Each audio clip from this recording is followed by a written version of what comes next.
Okay, we have another episode, and today we have Dr. Horne. Dr. Horne, can you please introduce yourself? Gerald Horne, professor of African American Studies and History, University of Houston. Okay, thank you. And we have Derek. We have two co-hosts, Derek and Isaac. Derek, can you go introduce yourself? Yep, my name is Derek. I'm a socialist organizer here in Berkshire, Massachusetts. Isaac, can you please Hello, introduce yourself? my name is Isaac Jasper. I am a Afro-Indigenous decolonial Marxist and the host of the Indigenous Nightmare podcast. And you're Loney. Yes, Saloni. Hi, I'm Rick. I'm Comanche. I have an Indigenous Peoples Law degree from the University of Oklahoma, and I host this podcast, Decolonize Buffalo. And for the first question for Dr. Horne, I would ask, as an Indigenous person, whenever I speak to non-natives, I always notice there's historical misconceptions about Native histories.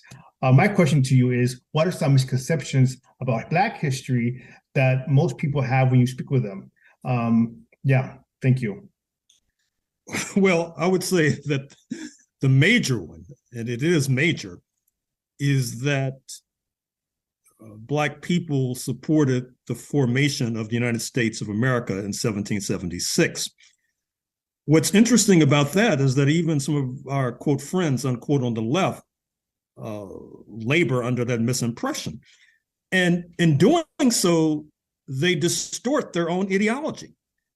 Our friends on the left, they tell us repeatedly, some would say ad nauseum, that the class question is central. All right, fair enough. I'll accept that. Well, if you look at the enslaved Africans as unpaid workers, which is basically what they were, and if you see them as an oppressed class, then why would they engage in class collaboration and side with their oppressors, George Washington, Thomas Jefferson, James Madison, Patrick Henry, that murderer's row of thieves and land grabbers and genocidaires? Why would they side with them? Particularly since we know that after the land grabbers and enslavers triumphed, what happened is that the colonizing power, speaking of Britain, then began to evacuate many Black people who sided with them to freedom in Sierra Leone, some in London, etc. Now, when you say that, of course, what happens is our friends on the left, they defend the United States from the right and then attack from the left. And so when you bring up the historical fact that Black people did not side with their oppressors, then they begin to say, oh, they were royalists, they were monarchists. They even accused me of being a royalist and a monarchist, and I'm just telling what happened. Their beef really is with Black people and their choices in the 18th century. And of course, historically, in terms of misconceptions, Black people have oftentimes sided with the real and imagined antagonists of those who rule in Washington, be it indigenous. For example, I talk about that in my latest book, The Counter-Revolution of 1836, Texas Slavery and Jim Crow and the Roots of U.S. Fascism, be it Britain once again during the War of 1812. Recall that in August 1814, when I should also say that the bless his soul, the great indigenous warrior Tecumseh was on the same side as the Blacks and London trying to overthrow the colonial regime. And that did not work. But the Black people and the British, they burned down the White House in August 18, or burned it partially down and sacked Washington in August 1814. And then many of them fled to freedom in Trinidad and Tobago, where their descendants continue to reside. And of course, if you look at the third stanza of the fabled national anthem, the so-called Star-Spangled Banner, you see in the third stanza, the enslaver who penned the lyrics, Francis Scott Key, denounces in no uncertain terms the Black population because of their reluctance and refusal to side with the Yankees. And so this continues. It continues until 20th century with some Black nationalists, for example, being pro-Tokyo, Black Marxists being pro-Moscow. The question today, of course, is that after all of this pressure that was put on the US ruling elite by the Black population, which led to what I call the Compromise of 1954, when the United States made an agonizing retreat from the more egregious and horrible aspects of Jim Crow, leading to what we have today. The question is, were those concessions sufficient to ensure that going into the 21st century, Black people would no longer feel the need to side with the real or imagined enemies of the United States of America? And right now, that's the $64 question. Thank you. Does anybody have a follow-up question, Isaac or Derek? Isaac, I was just in email touch with you. Should we admit that? Yes, Yeah. I was just going to bring that up. So for one, thank you for wanting to be on my podcast, which these individuals will all be a part of as well. Yes. And so, I don't have any follow-up questions. I just want to, outline for the individuals that are going to be watching this is that analysis and historical analysis, especially, is key when we talk about these things like misconceptions. So to the viewers, I hope you guys are listening to Dr. Horne, and how he broke down and gave examples, that, really, stand out for themselves. So thank you. Yes, as for misconceptions as well, like I talk about like indigenous history, and especially within Mexico, and I combat elements within the Chicano academics, and I try to bring up Black history in Mexico, and I get brought up like comments as like, Black history in Mexico is not that important, or it was insignificant. I tell them no, it was a very important part of history of Mexico. I think in your book, which I read recently, The Dawning of the Apocalypse, it was that you wrote that within 1576 there were more Africans in Mexico City than the West Spanish settlers. And to me, I was like, that shows how important Black history is, not just in the U.S., but throughout Latin America. Well, it's interesting. As we speak, I'm reading a book that I would recommend to your audience. And it's by George Reed Andrews, R-E-I-D, Andrews of the University of Pittsburgh. It's called Afro-Latin America, 1800 to, I can't think of the closing date, but he talks about the Black population in the Americas generally. And what's striking, he wrote a book earlier on the Black population of Argentina, of Buenos Aires, actually, and how they once were considered to be a significant part of the population. But what happens over the decades and over the centuries is that many of them are killed off in wars.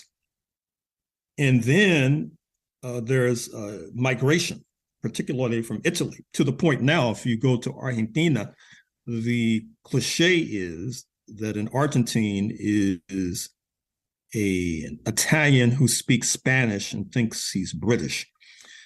And in Mexico, for example, which I talk about once again in my book on Texas, that book should really be considered a sort of dual history of Mexico and Texas, because Texas, as you know, used to be a province of Mexico until there was a secession of the English-speaking settlers in 1836, leading to an independent state, the Republic of Texas, which became a major slave trading and Indian hating enterprise until it was forced by pressure from the indigenous, particularly the Comanches, I should say, the indigenous population we refer to as the Comanches, but not only the Comanches.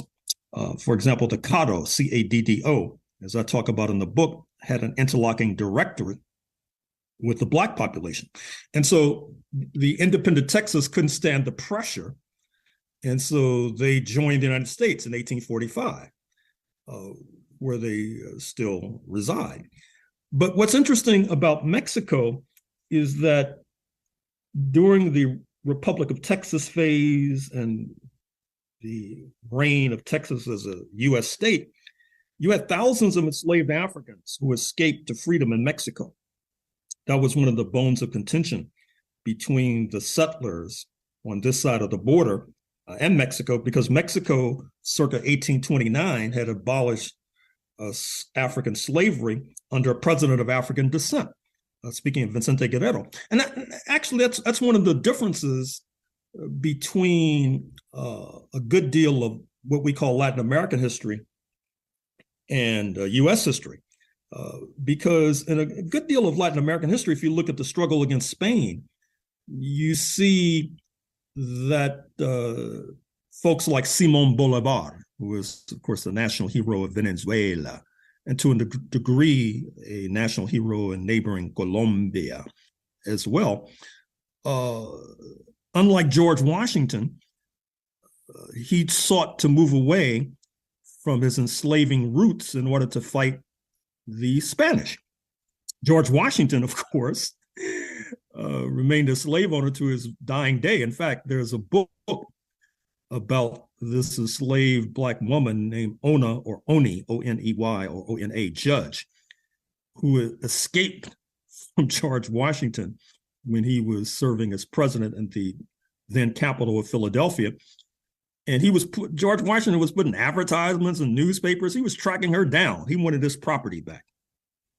And that's the contradiction that a lot of our friends on the left don't want to acknowledge. They try to suggest that the United States was some sort of abolitionist enterprise from day one, even though the Black population, the enslaved population, increases exponentially between the creation of the United States in the 18th century and the U.S. Civil War in 1861, despite the fact the United States quickly becomes the captain of the international slave trade to both Brazil and Cuba in succeeding decades after its founding. And of course, I should mention as well that what triggers Washington in particular is something that Native American historians have focused on. And by the way, Ned Blackhawk of Yale, who is an enrolled indigenous person, has a book coming out in a few months. And I hope he deals with this. I think the book is called The Rediscovery of America. And that is that what helps to trigger the revolt against British rule is not only the Black question, but it's the indigenous question. Because that is to say, if you look at the Royal Proclamation of 1762, 1763, Britain had it up to its keister in fighting indigenous populations so that land speculators like George Washington could profit. And so they were trying to tell these settlers that, look, we're not going for that. And of course, what the settlers do is revolt. Now, returning to Mexico, you not only had a president of African descent in 1829 who abolished slavery, but in the run-up, once again, to Mexican secession from the Spanish Empire, Black people play an instrumental role, which is how you wind up with a president in 1829, 200 years before, more or less, before Barack Obama gets elected in 2008. And then on the Caribbean coast, particularly Veracruz, you have a remaining Black population. Although, like Argentina, over the decades and over the centuries, demographic change has reduced the percentage of the Mexican population that's of African descent. And then, of course, I should mention all the Black Americans who fled to Mexico, not only the enslaved population in the thousands, which I mentioned a moment or two ago, but post-slavery, you have an influx of Black people from the United States fleeing U.S. apartheid, fleeing Jim Crow. Some of you may be familiar with Langston Hughes. He's a well-known Black American poet. His father migrated to Mexico, for example. In my book, Black and Brown, African Americans, the Mexican Revolution, I talk about these Black people, including Jack Johnson, the heavyweight boxing champion, born in Galveston in the 1870s, who runs afoul of the U.S. authorities on trumped-up criminal charges, and he flees to Mexico as well. So this is not an uncommon phenomenon, and I trust that you will send this snippet of our conversation to some of your Chicano friends who have questions about the Black presence in Mexico. Thank you for that. And the next question will be asked by Derek. Yeah, thank you, Gerald. First of all, I want to say I really appreciate your phrase, the compromise of 1964. I think 54. 54, sorry. And just in general, your phraseology, I'd like to appreciate all the phraseology you use. I think it's really important, changing the conversations in that way. So first of all, thank you for your contributions to history and political thought. I see in your work the necessary historical framework to understand ongoing contradictions in this settler colony we call the United States. I believe it's important to have a full understanding of history to know how to organize for socialist liberation. For what seems like the past century, there's been a divergence in the American left, quote unquote American left, regarding the answer to both the national and colonial questions. On one hand, there's the anti-colonial liberation camp, led by indigenous and Black comrades looking to abolish the settler colonialism, reestablish sovereignty for the more than 500 native nations whose land is being illegally occupied by the United States, as well as establishing sovereign nationhood for descendants of African slaves, as we know the Black Panthers were attempting to do. On the other hand, there are many, primarily Euro-Americans, who seem to think that the American national identity can be rehabilitated. They look to reform the American nation into a socialist United States, quote unquote, and generally obfuscate the colonial question. What's your answer to both the national and colonial questions as they pertain to organizing around socialist national project here in the United States? Well, thank you for that. And I think that ultimately we're going to have what happened in the settler colony once known as Rhodesia, now Zimbabwe. Recall that there was a liberation conflict, war, beginning in 1965 when the European settlers sought to secede, not unlike 1776. It led to a war. And then, this is my point, it led to roundtable negotiations and discussions in London, the Lancaster House talks. I talk about this in my book on Zimbabwe entitled From the Barrel of a Gun. And I think that ultimately we're going to have Lancaster House talks in London. Perhaps since part of this land was formerly Spanish territory, perhaps we'll have simultaneous discussions taking place in Madrid as well, perhaps even Paris as well, since it formerly occupied what is now referred to as Louisiana. And it's going to have to lead to some sort of justice and reparations up to and including, as happened in Zimbabwe, the expropriation of the occupying forces and the settlers. Now, obviously, this is going to be a massive task, and obviously it presupposes a totally different global correlation of forces than what is obtaining today when the United States purports to be a global superpower. This possibly could happen at some point in the 21st century, given, as Lenin once said, that at some times it seems as if change doesn't come in decades, and then at other times it seems that change comes within days or weeks, and hopefully it'll be the latter with regard to justice to the exploited and the oppressed. Now, I should also mention a couple of other points. One is that, once again, in my book on the Mexican Revolution, I talk about the Plan de San Diego, when the indigenous and the blacks on this side of the border were purportedly conspiring alongside foreign powers, perhaps Germany and Japan, to reclaim the Southwest and establish independent indigenous and black states, and of course evacuating the settlers. As history today has suggested, that plan did not succeed. And with regard to your previous point, I should say that if you look in the magazine called Convergence, you'll find it online.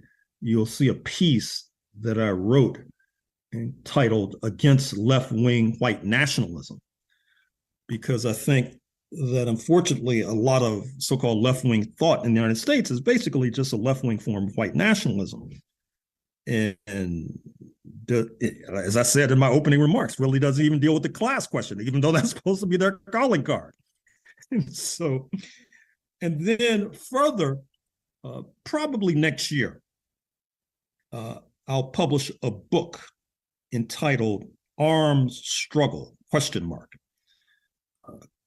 Panthers, communists, and Black nationalists in Southern California in the 1960s and 1970s. Because one of you mentioned the Panthers and their debate and discussion about internal colonialism and their attempt to launch armed struggle, which, shall we say, may have been premature.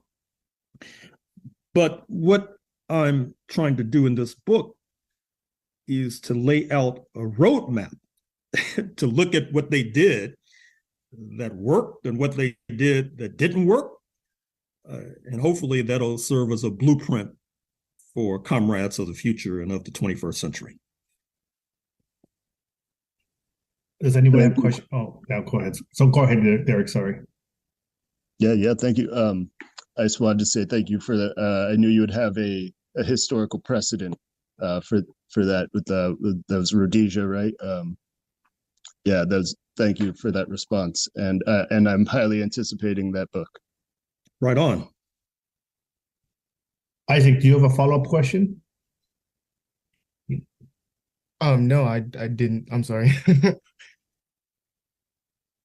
Yeah, so I kind of have a follow-up question. You talk about like this like left-wing white nationalists, and we here, the younger generation, we call them PATSOCs or patriotic socialists, because they advocate for American nationalism to liberate indigenous and Black communities, which I personally don't agree with, right?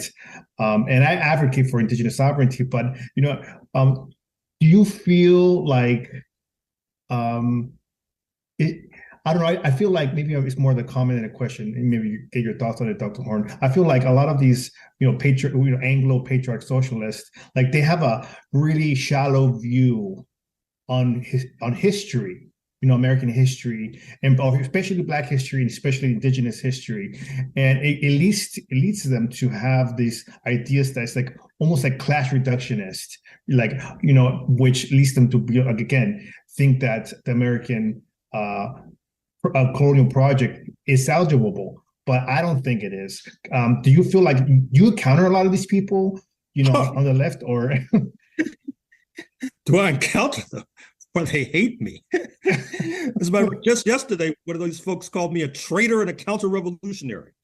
In past weeks, I've been termed a liar, a fraud, a race essentialist, And those are the kinder terms that have been ascribed to me, quite frankly. But this has all been on Twitter, needless to say. But fortunately, Black Twitter rose to my defense and beat some of these folks back. But yeah, these people, they're not appreciative of my work, to put it mildly. But to look at it objectively, however, which is what I tried to do, in previous books, and certainly in the book that I just referenced that hopefully will be published next year on Southern California, I talk about political repression, particularly against the left. And I think that political repression has been so fierce. I mean, you don't have to study the Panthers to know about what happened to them, for example, that it has really destabilized the progressive movement and the left movement ideologically. And I think that it's hampered us all.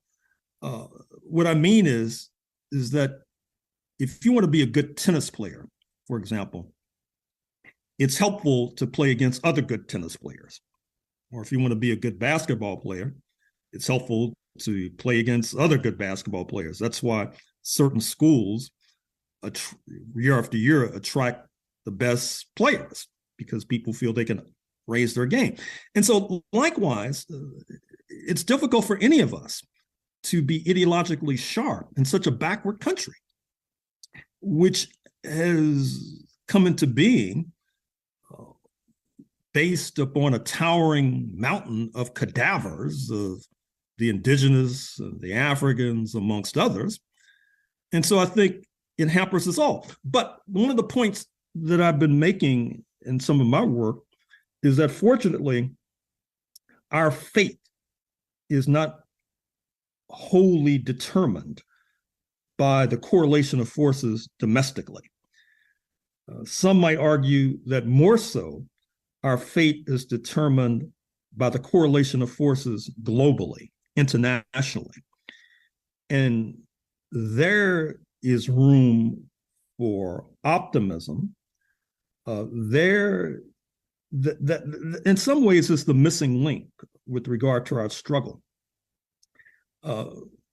You've had a certain resuscitation of acknowledgement of this factor in certain Black circles. I mean, for example, you see more outreach to the Human Rights Council of the United Nations. You see more unwillingness to succumb to the propaganda concerning the antagonists of the United States, be it Cuba or Venezuela or countries too numerous to mention.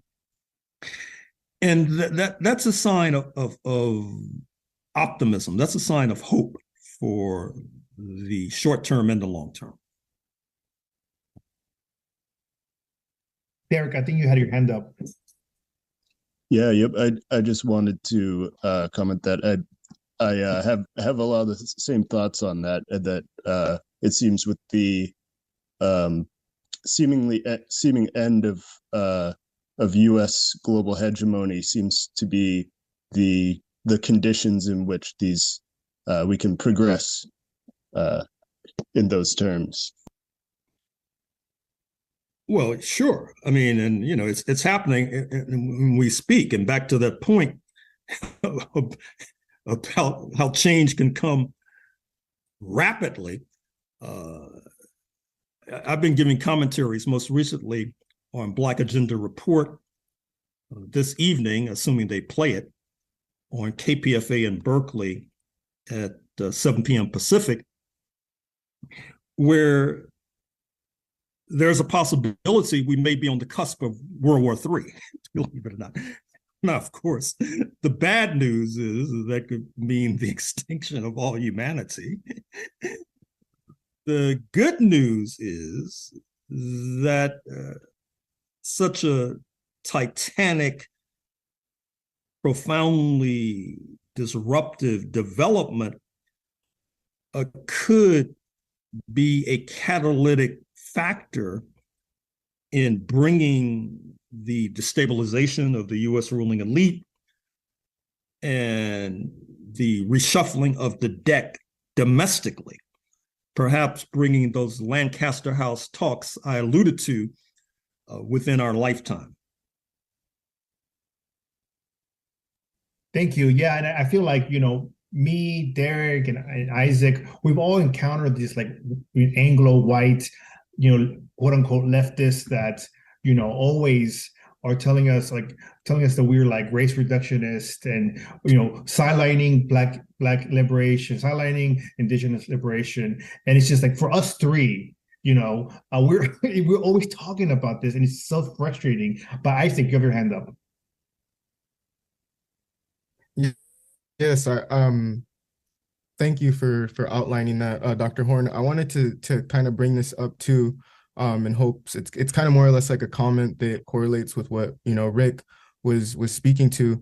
Is I find that there is a very, very big problem with individuals who more or less are like in other countries that try and take space away from individuals who are indigenous here, by trying to dictate what they feel is a form of liberation. And I've always known, and I'm Afro-Indigenous, so I have to understand through a historical material analysis that my father comes from transatlantic chattel slavery. His ancestors do. My mother comes through Pacific, what I call Pacific chattel slavery through her ancestors through the mission system, me being a Loni, a Rumaitush. So I constantly get put in a situation where space is taken. Individuals hear, opinions or ideas about, liberation or tactics of which to gain the objective of socialism, and it consistently gets knocked down. And I asked the question, in your lifetime, have you gone through this? Were there individuals that take space like this from you? Well, sure. I live in the United States. Oh, by the way, before I forget, you should look at the book by Benjamin Matley of UCLA on the indigenous question in California, and also the book An Afro-Indigenous History of the United States. The guy's at UCLA too. I can't think of his name, but I interviewed him actually on KPFK, Los Angeles, the Pacifica station. You probably can find the interview online. But sure, that's part of the struggle. I mean, that's part of residing in a backward country. I mean, it's yet another hurdle to surmount.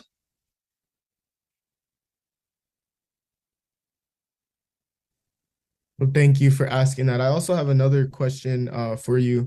European settler colonialism continues across the globe to this day.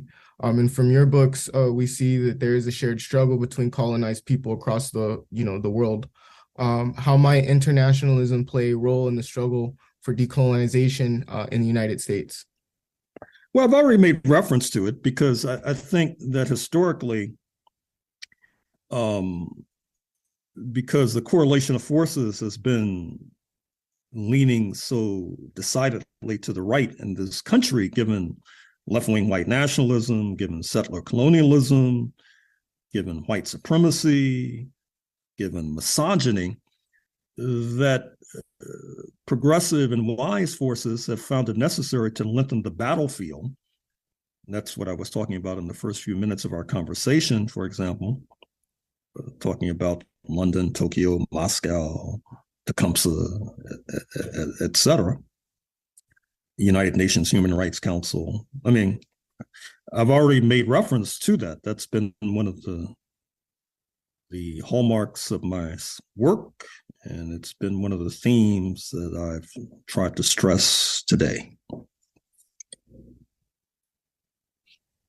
Thank you. I have a question, but if anybody has a follow-up question before I ask mine. No?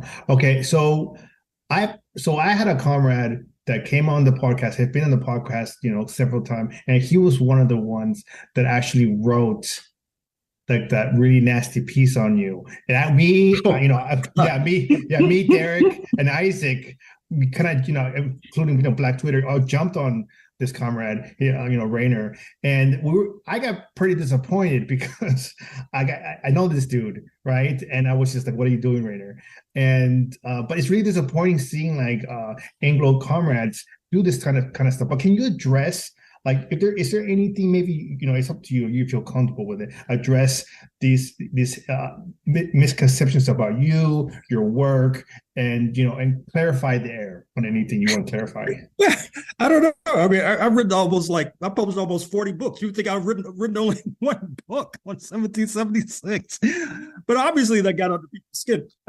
I guess the whole question of being a race essentialist. I mean, I'm one of the few people who've written book. I wrote a book called Class Struggle in Hollywood, 1930 to 1950. It's a book about labor struggles.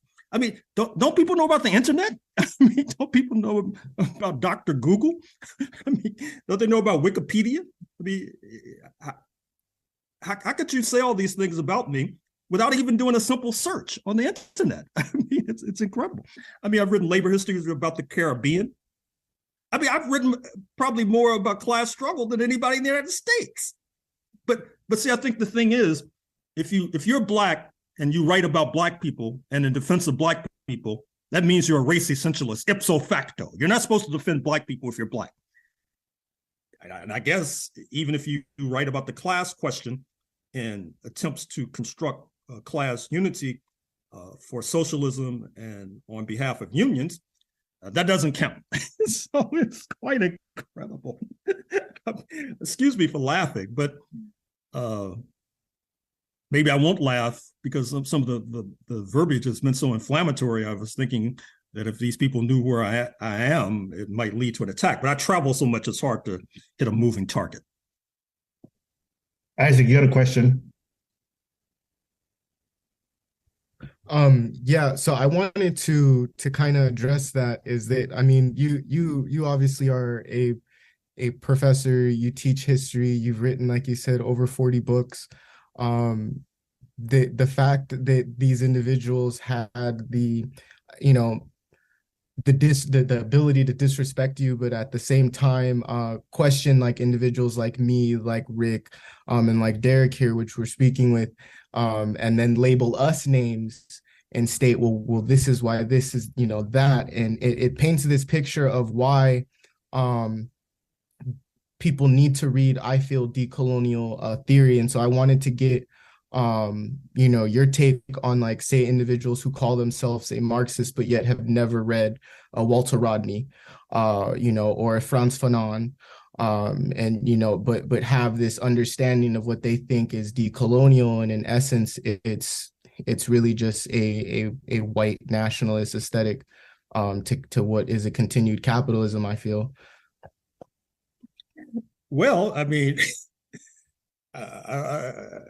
it's hard not to repeat myself by saying that on the one hand, you've had sort of an ideological offensive with regard to the Smith Act, for example. I talk about that in my books on the Communist Party, where the Communist Party leadership was basically jailed in the late 1940s, early 1950s. They were routed. And of course, you could make criticisms, as I'll do in the Armed Struggle book, about even during their heyday, some gaps in their understanding, shall we say, of the United States of America. I mean, for example, their political education school was called the Jefferson School of Social Science, and of course, named after that slave owner and racist via notes on the state of Virginia, Thomas Jefferson. So, but even given these lapses, it's fair to say that the ideological offensive, which I've talked about in a number of books. I talked about it in my book, Class Struggle in Hollywood. I talked about it, the so-called race essentialist Gerald Horne wrote a book about John Howard Lawson, a Jewish American communist who was a major force in Hollywood, the founder of what is now the Writers Guild, wrote a number of scripts for movies, including Sahara, which you can probably find online, that have withstood the test of time. But of course, he wound up being jailed because of the anti-communist repression. And that has a lot to do with the ideological deformation that has affected the US left. So once again, I feel like I'm repeating myself, so maybe we can move on to another area. Yeah, I mean, Derek, do you have another question? Sorry. I was just going to say I can read the last question if yeah, move on. Go ahead. All right. So you've written so many amazing books, Professor Horne, and we always recommend your works to everyone. What are some other authors and books that you would recommend as perhaps foundational knowledge for addressing these contradictions? Yeah, that's a good question. Oftentimes recommend the book by the subject of my biography I just mentioned, John Howard Lawson, his book, The Hidden Heritage. I would recommend the books of Govan, Govan, Mbeki, Mbeki, who was in Robben Island, South Africa for decades, the father of Thabo Mbeki, who succeeded Mandela as president of South Africa. I recommend the novel by Shirley Graham Du Bois. I wrote a book about her. Her novel is called Zulu Heart. I recommend a number of works by the British Marxist, Maurice Cornforth, just like it sounds, Historical Materialism, Materialism and the Dialectical Method, The Theory of Knowledge. The work by another British Marxist, R, the letter R, period, Palm, Palme, Dutt, Fascism and Social Revolution. Oh, let's see. I'm looking forward to reading Nick Blackhawk's book, which I mentioned a moment or two ago. I hope it doesn't disappoint. I saw him give a lecture on C-SPAN that was quite illuminating, so hopefully it will not disappoint. It's so much work that, let me just stop there. Unless you want to point to certain categories. No, I have a follow-up question because, like, a lot of people talk about your work, but I kind of want to ask you a more personal question. Like, how old were you, and like when you decided this is like you want to study history, write all these amazing books? I mean, like, when did you write your first book? And did you decide, because obviously you're reading a lot of books, and and my second question would be, you talk about a lot about these revolutionaries. Do you consider yourself a Marxist too, or because I don't think I've ever heard you say you're a Marxist or a communist openly. I mean, you don't have to say that, but it's up to you. But are you a Marxist? Well, I'll leave that for others to determine, because it's like the saying goes, everybody who says amen, amen does not necessarily enter the kingdom of heaven, as the Christians like to say. So I think I'll let my work speak for itself. And I think if you look at my work, you'll find an answer to that question.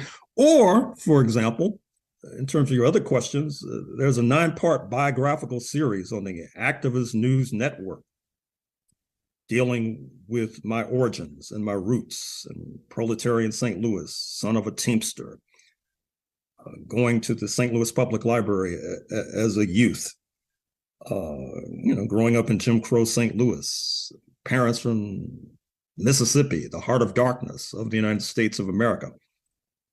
Of course, footnote, a lingering question that historians have not answered is why Mississippi has been so horrible. And my hypothesis has been that it may have something to do with the bitterness and the bloodiness of indigenous removal, particularly the Choctaws, around the time of the so-called removal era of the 1830s. But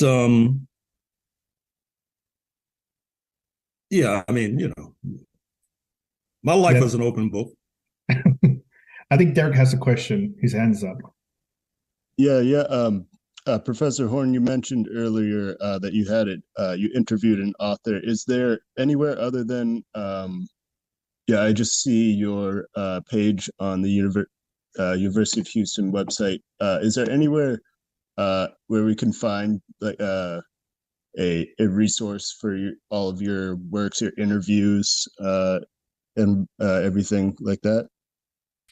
Well, one source is the Activist News Network. I do this weekly interview show on KPFK Los Angeles. Most of those are stored there. Some of them are stored on the kpfk.org website, excuse me.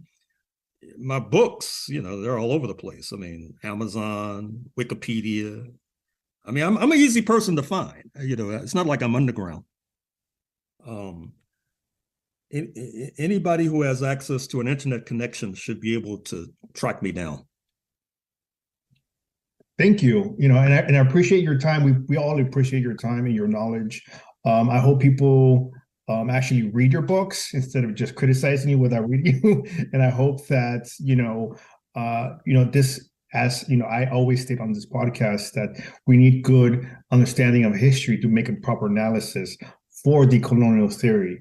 And I think your work is very essential to that. And I was telling, Isaac and Derek that every page in that one Dawn of the Apocalypse was like, it could be a book on itself. There's so much information in that book, with dates. And I feel like, like I said, I appreciate your time and thank you. What city are you in? I live right now in Southern California. Oh, okay. Oh, okay. Yeah, well, yeah, folks, I've done a lot of writing about the history of Southern California, books on Hollywood, 2 books on Hollywood. My Mexican Revolution book deals with Southern California, particularly San Diego. I wrote a book on boxing, deals with Southern California. My book on jazz deals with Southern California. My book on Hawaii deals with the International Longshore and Warehouse Union, which is headquartered in San Francisco, but has a strong branch in Southern California. So your comrades who are calling you race essentialists, they may want to, thumb through some of those works and perhaps arrive at a differing conclusion. Yeah, I think maybe I give a question before we leave. Maybe ask the last question. I don't want to go over that 1 hour. Yeah. The last question I had, for one, I just want to say, you have been able to tackle a lot of things, and so I do apologize if you were asked questions that were the same questions, just given to you in a different format. When constructing this, we kind of already figured that you were going to leave everything on the table, no stone unturned, so that you can give a full historical analysis. But this is a personal question because I am a Loney, and I wanted to know, do you have any books, or do you plan on, writing any books, if you haven't already, on the settler colonial state? I was going to save this for our interview, but I decided I'd ask this now, about like the even just the Northern California tribes and, the settler colonial systems that we went through Spanish colonialism missions. Well, part of that's in my Texas book. I mean, if you look at my Texas book, which I don't have, by the way, though. Yeah, if you look at my Texas book, as I tell the story briefly, and as suggested a moment or two ago, so you have the secession from Mexico in 1836, the independent state by 1840, up to 1845, can't withstand the pressure from the Comanches, the Caddo, the enslaved, etc., and leading to a war against Mexico, 1846 to 1848, which then leads to the grabbing of California. And of course, as Benjamin Madley talks about, the aforementioned scholar, leads to the genocide against the indigenous population. Now, in that book, I talk about the role of Texas settlers in the war against Mexico that leads to the cession of California, leading to the Modoc War, for example, MODOC, which you may be familiar with, and other wars against the indigenous of Northern California, which is substantially spearheaded by the Texans, who, of course, also helped to start the University of California shortly thereafter. So, as I said, what you referenced, you can find in my Texas book, which is a pretty long book too. It's actually, I have it right here. It's over 600 pages, but it has a very good index. So you can look at the index and turn to, there's a big section on California in the index. Yeah, being Comanche, I'm interested in that book. So you're Comanche, really? Yeah. So I'm going to. I heard your interview with, I think it was the Guerrilla podcast, Guerrilla History. Yeah. Mm-hmm. So when I heard that interview, and I heard you mention Comanches, and I was like, that's people have misconceptions about us. They call us like too aggressive in history, or they call us like a lot of bad names like savages. We're too savage or whatever. And I always tell people they didn't understand the historical context and how the Texas Rangers were genocidal towards us. And you mentioned that on your interview. I really appreciate you bringing up the Texas Rangers and their role in genocide. Yeah. There's a lot of Comanche history in this Texas book. I'm looking at the index now, and Comanche Nation and Anti-Settler Alliance, Apaches and Comanches. Stephen F. Austin, the Battle of Adobe Walls, the Battle of Walker's Creek, Cherokee Ann, Cholera Ann, Council House Fight, Delaware Ann, Diseases of, Early Ann, France Ann, Houston Ann, Kickapoo, the Kickapoo, Kiowa Ann, Lapon Apache Ann, Marshall Skills, in Matamoros, in New Mexico, numbers of, poisoning of, that's an interesting story. Rewards for scalps of, runaway slaves and Seminoles and settler violence against, Spain and, Treaty of Rabbit Creek and Treaty of Tawakana Creek, and none of the treaties, of course, are observed. So, it's a lot of Comanche history in this book. Yeah, 100% I'm going to check the book out. I really appreciate your work on Comanche history. Thank you. Mm-hmm. That's next on my list. And of course, you can just, if you can't get through 600 pages, just go to the index and just read about the Comanches. Oh, no, I want to read the whole thing. But no, we appreciate your time. We're going to end this episode right here. And Dr. Horne, I have like goals of people to interview. We all have goals, and you're one of like this year's goals, and we got it. So thank you. And I think this is also Derek's first interview. So it's an honor for for Derek for his first person to be you to interview. So we really appreciate that. Pretty incredible. So we're going to end the recording right now. I appreciate everything. Thank you.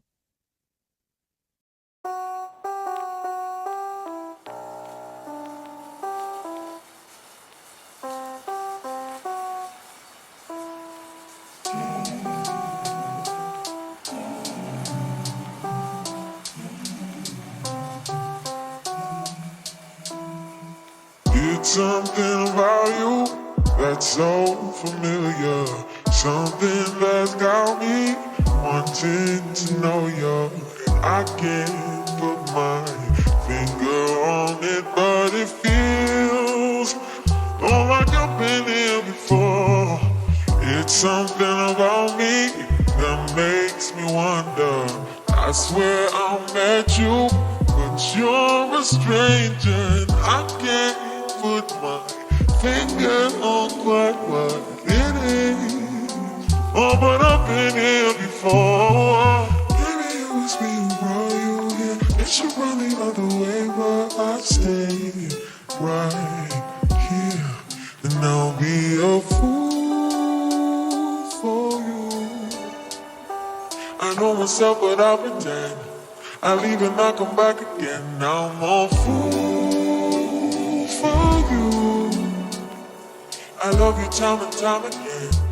I know just how the story ends. Oh, you remind me of someone I once knew. Baby, you're crazy.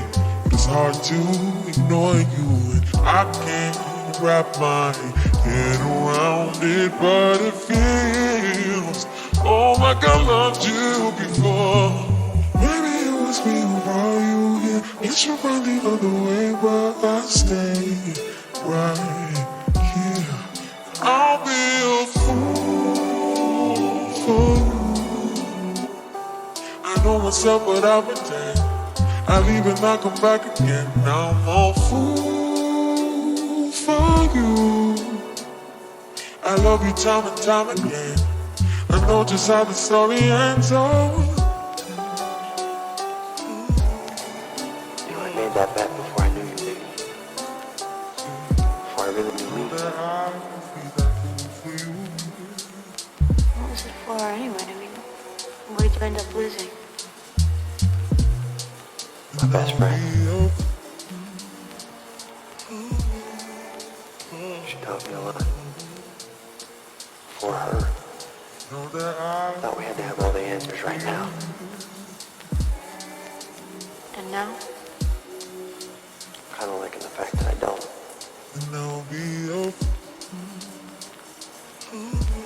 So, can I have the last dance? You